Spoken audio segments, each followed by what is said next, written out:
এর ভিতরে একটা জিনিস ঘটে গেছে, সেটা হলো যে আমাদের যে 15 জন চাকরিরত আছেন এর ভিতরে 10 জনই রেসপন্স করেছেন, শুধু একজন তাকে আমরা বলা হয়েছিল, তাকে মেসেজ দেওয়া হয়েছিল use to stay in Dhaka cantonment, কিন্তু উনি 9 তারিখের শেষ অবধি পর্যন্ত উনি জয়েন করেননি।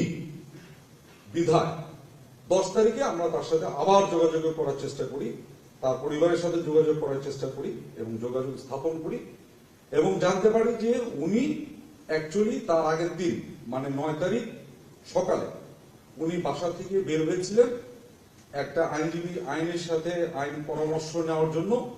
উনি আইনজীবীর সাথে দেখা করতে বাসা থেকে এই বলে বের হয়েছিলেন, কিন্তু অদ্যাবধি উনি বাসায় আর ফেরত আসেননি এবং আর তার সাথে মোবাইলেও যোগাযোগ করতে পারছেন না। এটা হচ্ছে, আমি নামই বলে দিই, আপনারা জানেন মেজর জেনারেল কবি, ওনার ওয়াইফকেও যোগাযোগ করার চেষ্টা করেছেন, এখন পর্যন্ত তার সাথে আর কোনো যোগাযোগ হচ্ছে না। Furniture just smarter, JMG furniture. এটার প্রেক্ষিতে আমরা কি করলাম বা আমাদের কি করণীয় ছিল, কি করতে পারছে, এটা সমস্ত ডিপার্টমেন্টের কিছু নিজস্ব এবং এটা দেশের প্রচলিত আইনের ভিতর থেকেই অনেক কিছু আমরা করি। আমাদেরও এরকম আছে, সেটা হচ্ছে যে যখন এরকম কেউ হঠাৎ করে মিসিং হয়ে যায় তখন তাকে আমরা একটা ডিক্লারেশন দিই, আমরা বলি AWOL, মানে absent without leave. This is something illegal leave অথবা ইলিগাল অ্যাবসেন্ট, মানে আপনারা ওই পরিভাষাও বুঝতে পারছেন তো। আমার আর্মির পরিভাষা হচ্ছে AWOL, আপনার পরিভাষা হচ্ছে ইলিগাল অ্যাবসেন্ট। ইলিগাল অ্যাবসেন্ট হওয়ার সাথে সাথে আমাদের একটা নিয়ম আছে, সেই অনুযায়ী তাকে আমরা ইলিগাল অ্যাবসেন্ট হিসেবে ঘোষণা করা হয়ে গেছে অফিসিয়ালি। এবং তার এটা ইলিগাল অ্যাবসেন্ট ঘোষণা করার পরে যে প্রসেস যেগুলো আছে, আমাদের কিছু প্রসেস আছে, কোথায় কোথায় ওয়ারেন্ট ইস্যু করতে হবে সেগুলো আমাদের একটা অ্যাপেন্ডিক্স আছে, ওই অনুযায়ী এটা আমাদের সরকারিভাবে আমাদের যে দপ্তর এটার সাথে জড়িত তারাও এটা ইস্যু করেছে। এটা ঘটনা হলো 10 তারিখ। আর আজকে এই জন্য আপনাদেরকে ডাকছি সবচেয়ে কারেন্ট ইনফরমেশন দেওয়ার জন্য, ঠিক আছে? 10 জনের মধ্যে খালি 10 জন না, 15 জনের মধ্যে একজনকে শুধু মিসিং, বাকি সবাই জয়েন করেছে, এই হেফাজতে চলে আসছে। 14 জনই আমাদের সেনা হেফাজতে চলে আসছে। আর এলপিআর একজন আছে, সেও আসছে, এলপিআর যাচ্ছে সেও জয়েন করেছে। তো 15 জনকে 15 হচ্ছে অ্যাক্টিভ সার্ভিস, একজন হচ্ছে এলপিআর, এর ভিতরে একজন মিসিং, বাকি সবাই জয়েন করেছে। হ্যাঁ, 15 জন অলরেডি আমাদের সেনা হেফাজতে আল্লাহর মধ্যে সংযুক্ত হয়েছে। এখন আমি যে স্টেটটা দিলাম, এই স্টেটটা আপনাদের দেখার কথা ছিল। আরো কিছু আমরা কাজ করেছি, যেটা বললাম আপনার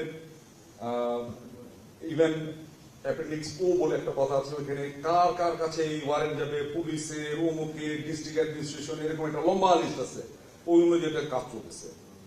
সাথে সাথে আরেকটা কাজও করেছি আমরা, সেটা হচ্ছে যে ডিজিএফআই, এনএসআই, বিজিবি সকলকে আমরা বলেছি ল্যান্ডপোর্ট, এয়ারপোর্ট, সিপোর্ট, যে যেখানে আছো, যার যেটা দায়িত্ব আছে, তোমরা একটু চেষ্টা করবা যে যাতে দেশের বাইরে উনি চলে যেতে না পারেন, ইলিগালি দেশের বাইরে যেতে না পারেন।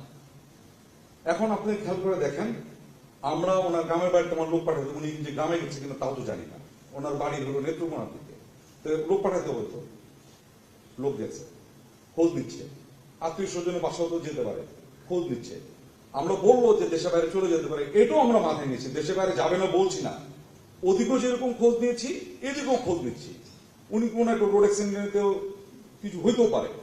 আমরা কি বলি, একটা মানুষ হারাই গেলে তো নাটক সিনেমা মতন দেখছেন, আগে বলে যে থানায় খোঁজ নাও, হসপিটাল খোঁজ নাও, আমরা এগুলোও করছি। এট দ্য সেম টাইম দেশের বাইরে যেতে না যেতে পারে, এই জন্য আমি ব্যক্তিগতভাবে ডিজিএনএসআই, বিজিবি এবং বিজিডিএফকে আমি নিজে ফোন করেছি, নিজে আমি বলেছি যে, এবং মোবাইল নাম্বারও দিয়েছি, ইত্যাদি ইত্যাদি। এই ব্যাপারে আমি আপনাকে বলতে পারি, যদি মনে করেন যে আপনাদের কাছে কিছু ইনফরমেশন আছে, এটা কিন্তু ওনাকে আমি ধরতে হবে এটা না, ওনার সেফটিতে একটা ব্যাপার আছে, উনি তো এই দেশের একজন মানুষ, তো উনি তো একজন হিউম্যান, সে একটা রোড অ্যাক্সিডেন্ট কিন্তু হইতে পারে। আপনারা যদি কোনো প্রকারে যদি মনে করেন যে না, আপনি একটা ইনফরমেশন দিলে আমাদের উপকার হবে তাকে এই করতে, ইউর মোস্ট ওয়েলকাম।